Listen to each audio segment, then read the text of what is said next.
तो आज हम एक ऐसी फिल्म की कहानी में उतरने वाले हैं जो एक तरफ तो थी एक बेमिसाल कलाकृति और दूसरी तरफ एक कमर्शियल डिजास्टर।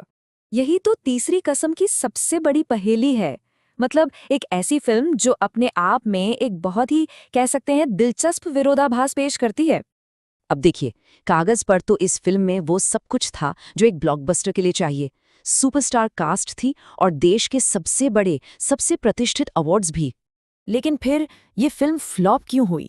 इसकी वजह समझने के लिए हमें उस दौर के दर्शकों के मन को समझना होगा, और ये बात इस एक कमेंट में बहुत खूबसूरती से सामने आती है। तो आखिर ये फिल्म बनी कैसे? देखिए, इसकी कहानी किसी मंझे हुए फिल्म मेकर से नहीं बल्कि एक कवि से शुरू होती है, जिनका नाम था शैलेंद्र। शैलेंद्र वो एक आदर्शवादी, बहुत ही भावुक कवि थे।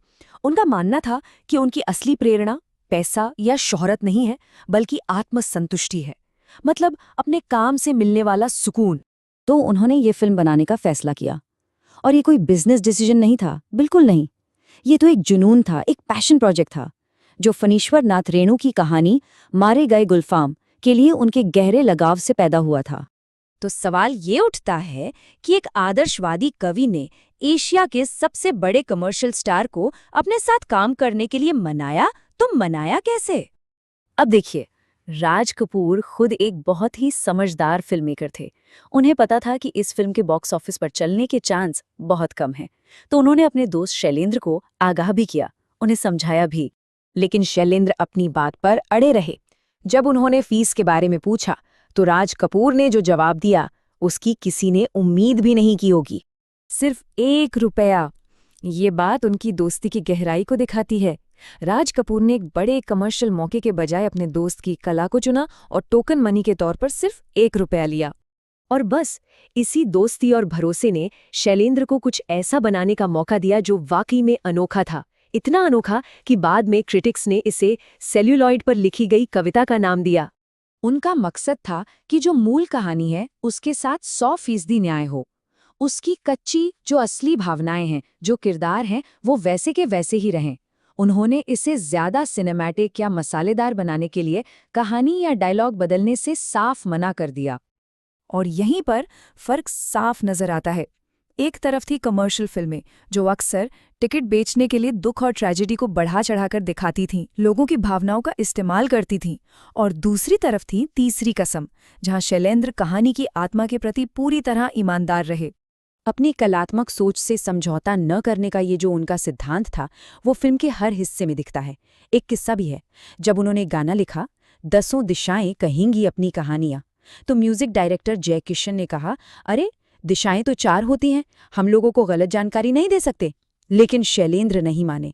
उनका मानना था कि एक आर्टिस्ट का काम लोगों की सोच को ऊपर उठाना है, न कि उथली बातों के हिसाब से खुद को ढाल लेना। तो सालों की मेहनत लगी, एक मास्टरपीस बनके तैयार हुई। लेकिन बाजार का क्या कहना था? मार्केट ने क्या फैसला सुनाया? मूल कहानी का ये एक वाक्य पूरी तरह से बता देता है कि इस फिल्म को कोई डिस्ट्रीब्यूटर क्यों नहीं मिल रहा था। मतलब जो चीजें इस फिल्म को कला के तौर पर महान बना रही थीं, उसकी साहित्यिक ईमानदारी, उसकी गहरी और बारीक भावनाएं, वही चीजें बिजनेस के लिहाज से इसके लिए सबसे बड़ी मुसीबत बन गई। डिस्ट्रीब्यूटर्स को लगा कि ये फिल्म पैसा नहीं कमा पाएगी। तो क्या हम इसे एक नाकामयाब फिल्म कहें? बिल्कुल नहीं।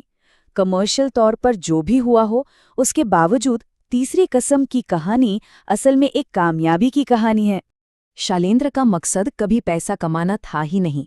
उनका मकसद था आत्मसंतुष्टि, एक ऐसी कलाकृति बनाना जो दिल को सुकून दे। और अगर उस पैमाने पर देखें तो वो पूरी तरह कामयाब हुए। उन्होंने एक ऐसी फिल्म बनाई जो आज भी, इतने सालों बाद भी, उतनी ही असरदार है। उनका ये विश्वास उनके लिखे गानों में भी झलकता है कि दुख और तकलीफ इंसान को हराते नहीं, बल्कि उसे और मजबूत बनाते हैं, आगे बढ़ने की प्रेरणा देते हैं। उनके लिए ये संघर्ष ही कला का हिस्सा था। और तीसरी कसम की ये विरासत आज भी हमें सोचने पर मजबूर करती है कि आज जब हम अरबों करोड़ों की कमाई वाली फिल्मों की बात करते हैं, तो क्या शैलेंद्र जैसे आदर्शवाद की कोई जगह बची है? किसी भी कला का असली मूल्य क्या है? ये सवाल आज भी उतना ही जरूरी है।